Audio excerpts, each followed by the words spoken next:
उत्तर प्रदेश सामाजिक सुरक्षा पेंशन योजना से जुड़ने वाले सभी वृद्ध विधवा और दिव्यांगजनों को हमारा नमस्कार। आप सभी को आपका अप्रैल मई और जून महीने की राशि अब तक नहीं मिली है। अगस्त का महीना भी समाप्त होने को आ चुका है। अब तक किसी भी लाभार्थियों की राशि जारी नहीं की गई है।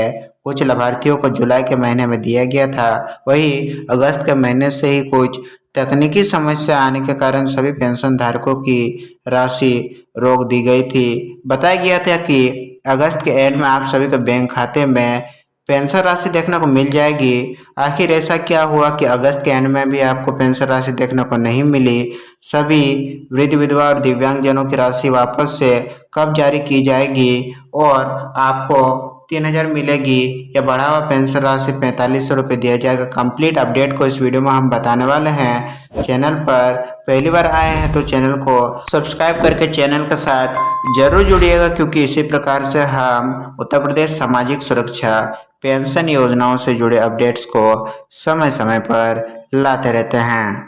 देखिए, सामान्य तौर पर वित्तीय वर्ष की पहली तिमाही यानी कि अप्रैल मई और जून महीने की पेंशन किस्त का भुगतान जून के अंतिम सप्ताह तक पूरा करने की कोशिश की जाती है, और यदि जून तक भी नहीं हो पाती है तो जुलाई के 31 तारीख तक तो 100% की जाती है। लेकिन इस बार काफी ज्यादा लेट हो चुका है और बताया जा रहा है कि इस बार प्रक्रिया सामान्य नहीं था। भौतिक सत्यापन, लाभार्थियों के रिकॉर्ड की जांच, अपात्र लाभार्थियों की छंटनी, आधार सीडिंग और एनपीसीआई मैपिंग की जांच जैसी प्रक्रियाओं के कारण भुगतान प्रक्रिया में देरी हुई है, और थोड़ा बहुत नहीं काफी ज्यादा देरी हो चुका है। इसके अलावा पीएफएमएस और डीबीटी के माध्यम से भुगतान भेजने से पहले बैंक खाते और लाभार्थी के रिकॉर्ड का सत्यापन भी महत्वपूर्ण हो गया, यानी कि पेंशन में देरी का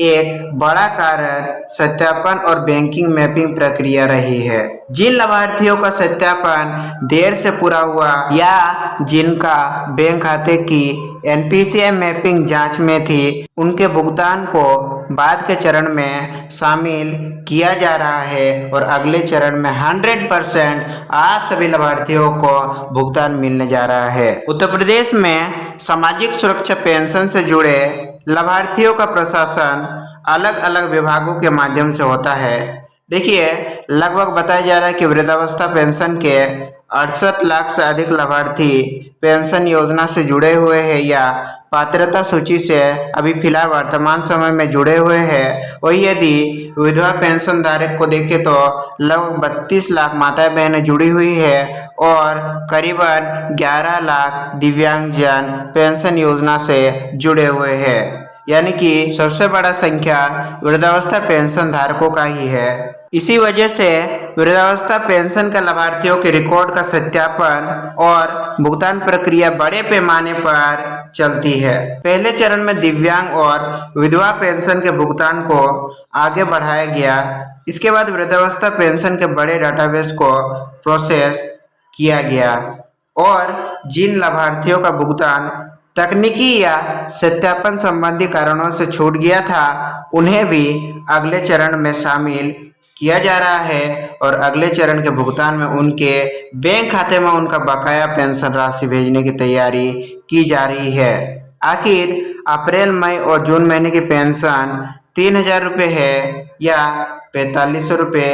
अब भी काफी ज्यादा लाभार्थी इस चीज को लेकर के कंफ्यूजन में है। सरकार ने ऑफिशियल तौर पर 3,000 पेंशन राशि को बढ़ा करके 4500 कर दिया है, लेकिन अब तक एक भी लाभार्थी के खाते में 4500 की राशि देखने को नहीं मिली है। इस वजह से लाभार्थी इंतजार कर रहे हैं कि हो सकता है कि अगले चरण के भुगतान में हम सभी को हमारे 4500 की राशि देखने को मिले, और जिनको 3,000 रुपये मिल चुके हैं उन्हें बकाया 1500 देखने को मिले। यहाँ आपको चीज़ों को बहुत ही ध्यान से समझना होगा। देखिए, यदि 1,000 प्रति माह की दर से यदि देखा जाए तो 3 महीने के 3,000 रुपये बनते हैं। वही 1500 प्रति माह के हिसाब से यदि देखा जाए तो तिमाही 4500 रुपये बनते हैं, यानी कि दोनों ही राशियों में लगभग 1500 रुपये का फर्क देखने को मिल जाता है। लेकिन केवल किसी बजट चर्चा या प्रस्ताव के आधार पर यह मान लेना सही नहीं होगा कि हर लाभार्थी को स्वतः 4500 रुपये मिलना ही है। भुगतान के लिए अंतिम शासनादेश, वित्तीय स्वीकृति और पीएफएमएस में लागू भुगतान दर महत्वपूर्ण होती है। अगर भविष्य में पेंशन की दर 1500 रुपये प्रति माह लागू होती है तो अप्रैल, मई और जून का 1500 रुपये अंतर मिलेगा या नहीं, यह भी एक बड़ा सवाल बना हुआ है। जिनमें लाभार्थियों के खाते में 3000 रुपये भेजा गया है। जैसे ही 4 अगस्त को मानसून सत्र का बजट पेश किया गया, उसमें बताया गया कि आपकी पेंशन राशि को 4500 रुपये कर दी गई है। उसी वक्त से सभी लाभार्थियों को कन्फ्यूज़न है कि हमें 3000 मिलने के बाद 1500 रुपये का बकाया यदि जोड़ा जाए तो 4500 रुपये बनते हैं, तो बचा हुआ 1500 कब तक हमारे खाते में देखने को मिलेगा। इसका जवाब सीधे तौर पर एक बात पर निर्भर नहीं करेगा कि सरकार बढ़ी हुई दर को किस तारीख से प्रभावी करती है। अगर संबंधित दर को अप्रैल 2026 से पिछली तारीख से लागू किया जाता है तो 500 रुपये प्रति माह यानी कि 3 महीने का बकाया 1500 रुपये का अंतर भी आप सभी को आपके बैंक खाते में देखने को मिल जाएगा। बस अभी उत्तर प्रदेश सरकार का एक नोटिफिकेशन का इंतज़ार है, एक पोस्ट का इंतज़ार है, जिसमें वे एक बार कंफर्म कर दे कि आप सभी को अप्रैल 2026 यानी कि नया वित्तीय वर्ष का पहली तिमाही से ही किस्त का भुगतान किया जाएगा, बढ़ा हुआ पेंशन राशि का भुगतान किया जाएगा। तो 100% आप सभी को आपका बचा हुआ बकाया पेंशन राशि 1500 रुपये देखने को मिल जाएगा।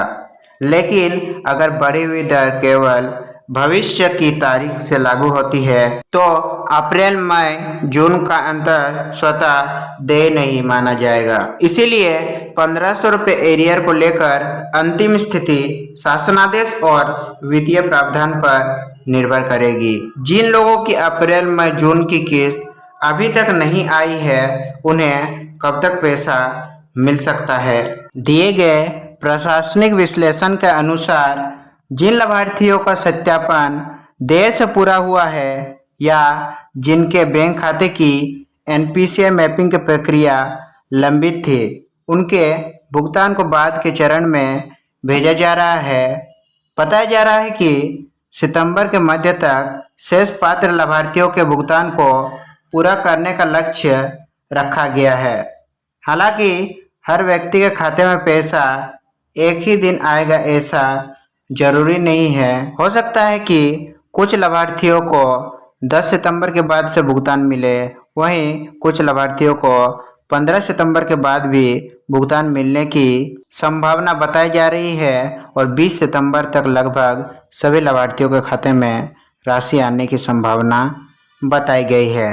किसी का भुगतान पहले हो सकता है और किसी का बाद में। इसीलिए केवल पड़ोसी या किसी रिश्तेदार के खाते में पैसा आने या ना आने से अपना भुगतान तय ना करें। कई बार लाभार्थी घबरा जाते हैं, लाभार्थी काफ़ी ज़्यादा परेशान हो जाते हैं जैसे उन्हें ये पता लगता है कि उनके किसी रिश्तेदार को पेंशन राशि प्राप्त हो चुकी है और उनके खाते में पेंशन राशि प्राप्त नहीं हुई है। वे काफ़ी ज़्यादा घबरा जाते हैं और उन्हें यह डर रहता है कि कहीं हमारा पेंशन राशि बंद तो नहीं हो गया है, हमारा लाभार्थी सूची से नाम तो नहीं हट गया है। SSPOI पोर्टल की तकनीकी समस्या के बारे में इस वक्त हम बात करते हैं। अगस्त के पहले हफ्ते से ही यह समस्या हमें देखने को मिला था। उत्तर प्रदेश के सामाजिक सुरक्षा पेंशन से जुड़े पोर्टल पर पिछले समय में कई तकनीकी समस्याओं की शिकायतें सामने देखने को मिली थी, जिसका रिपोर्ट उत्तर प्रदेश सरकार द्वारा सामाजिक सुरक्षा विभाग द्वारा नोटिफिकेशन के माध्यम से, प्रेस रिलीज के माध्यम से बता दिया गया था और बताया गया था आप सभी का पेंशन राशि अगस्त के अंतिम सप्ताह में किया जाएगा। जैसे कि बताया गया था कि पोर्टल में सर्वर पर अधिक लोड आ रहा है, OTP आने में परेशानी हो रही है, PFMS रिजेक्शन का समस्याओं का सामना करना पड़ रहा है, आधार सत्यापन संबंधी समस्याएं आ रही है, NPCI मैपिंग की समस्या डेटा अपडेट में देरी, इस प्रकार की समस्याओं के बारे में विभाग की ओर से जानकारी दी गई थी। जब एक साथ बड़ी संख्या में लाभार्थी पोर्टल पर लॉगिन करते हैं और ई-केवाईसी या बैंक सत्यापन जैसी प्रक्रियाएं चलती है तो तकनीकी दबाव बढ़ जाता है। पोर्टल के सर्वर और ओटीपी सिस्टम को अपडेट करने की प्रक्रिया की गई है और कई सेवाओं को फिर से सक्रिय भी किया जा रहा है, यानी कि पोर्टल में तकनीकी समस्याएं जितनी भी आई हुई थी सभी को सॉल्व किया जा चुका है और धीरे धीरे करके सभी लाभार्थियों का किस्त जारी करने की प्रक्रिया को शुरू किया जा रहा है। लाभार्थी अब अपनी पेंशन की स्थिति, बैंक से जुड़ी जानकारी और सत्यापन संबंधी स्थिति की जांच कर पाएंगे। लेकिन याद रखिए, पोर्टल पर स्टेटस अपडेट और बैंक खाते में वास्तविक क्रेडिट के बीच कुछ समय का अंतर हो सकता है। इसीलिए यदि आपको पोर्टल में सक्सेसफुल का स्टेटस शो होता है फिर भी आपके बैंक खाते में पेंशन राशि नहीं पहुंचती है तो 2 से 4 घंटा वेट करें। हो सकता है कि आपको 24 घंटे तक का भी इंतजार करना पड़े। नए पेंशन आवेदन वालों के लिए महत्वपूर्ण जानकारी, जो भी पेंशन धारक नए आवेदन दिए थे, या तो वृद्धावस्था पेंशन, विधवा पेंशन, दिव्यांग पेंशन, उनका सवाल होगा हमारा पहला तिमाही किस्त कब तक हमारे बैंक खाते में देखने को मिलेगा। अब उन लोगों की बात करते हैं जिन्होंने हाल ही में पेंशन के लिए आवेदन किया है। नए आवेदन के बाद कई चरणों से गुजरना पड़ता है। सबसे पहले आवेदन की जांच और सत्यापन होता है। इसके बाद जिला स्तर पर अनुमोदन और फिर भुगतान प्रणाली में डेटा प्रोसेस किया जाता है। भौतिक सत्यापन एवं जांच में लगभग 45 दिन का समय लगता है। जिला स्तरीय अनुमोदन के लिए लगभग 30 दिन का समय लगता है। पीएफएमएस और डेटा मैपिंग प्रक्रिया में लगभग 30 दिन का समय लग जाता है और ऐसे ही प्रशासनिक समय सीमाओं का उल्लेख किया गया है। इसीलिए नया आवेदन करने के बाद तुरंत अगली किस्त में पैसा आ जाना जरूरी नहीं है। आप सभी को उस समय सीमा तक इंतज़ार करना पड़ेगा। आवेदन स्वीकृत होने, सत्यापन पूरा होने और बैंक या पीएफएमएस प्रक्रिया पूरी होने के बाद ही भुगतान चक्र में नाम शामिल होता है। पात्रता से जुड़ी जरूरी बातें, यदि आप वृद्धावस्था पेंशन के लिए नया आवेदन देने जाते हैं, विधवा या दिव्यांग पेंशन के लिए भी नया आवेदन देना चाहते हैं, उसके लिए कुछ eligibility criteria Uttar Pradesh government यानी कि उत्तर प्रदेश की सरकार द्वारा तय किए हैं। यदि आप वृद्धावस्था पेंशन का सत्यापन करवाना चाहते हैं, नया आवेदन देना चाहते हैं, आपका मिनिमम आयु 60 वर्ष या उससे अधिक होना चाहिए।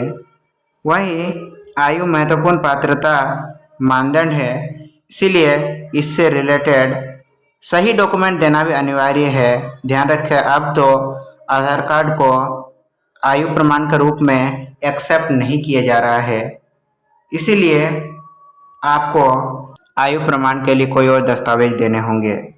दिव्यांगजन पेंशन में दिव्यांगता प्रमाण पत्र और निर्धारित पात्रता आवश्यकता होती है। विधवा या निराश्रित महिला पेंशन में पति की मृत्यु से संबंधित दस्तावेज और अन्य पात्रता मानदंड जरूरी होती है। तो यदि आप नया आवेदन दे रहे हैं तो इन बातों का जरूर ध्यान रखें। सिर्फ आवेदन कर देना पर्याप्त नहीं है। आयु, आधार, बैंक खाता सत्यापन और अन्य आवश्यक दस्तावेज सही होना भी जरूरी किया गया है। अगर पोर्टल पर सक्सेस है लेकिन बैंक खाते में पैसा नहीं आया है, देखिए मान लीजिए पोर्टल पर आपकी पेंशन का भुगतान सक्सेसफुल दिखाई दे रहा है लेकिन बैंक खाते में पैसा नहीं पहुंचा है। ऐसी स्थिति में सबसे पहले अपने बैंक खाते की जांच करिए और देखिए कि बैंक खाता सक्रिय है या नहीं, आधार बैंक खाते से लिंक है या नहीं, एनपीसीआई मैपिंग सही है या नहीं, डीबीटी सक्रिय है या नहीं, बैंक खाते की जानकारी पेंशन रिकॉर्ड से सही मिल रही है या नहीं। अगर बैंक स्तर पर कोई समस्या है तो संबंधित बैंक शाखा से जरूर संपर्क करें और अगर समस्या पेंशन रिकॉर्ड या भुगतान से संबंधित है तो संबंधित विभाग के माध्यम से शिकायत दर्ज की जा सकती है, जिसके लिए मुख्यमंत्री हेल्पलाइन का नंबर भी जारी किया गया है और सामाजिक सुरक्षा हेल्पलाइन का भी नंबर जारी किया है। आप इन सभी नंबरों में कांटेक्ट करके भी अपना पेंशन से जुड़े शिकायत को दर्ज करवा सकते हैं। उत्तर प्रदेश की पेंशन से जुड़ी ये जानकारी आपके लिए कितनी उपयोगी रही, हमें एक बार कमेंट करके ज़रूर बताइए।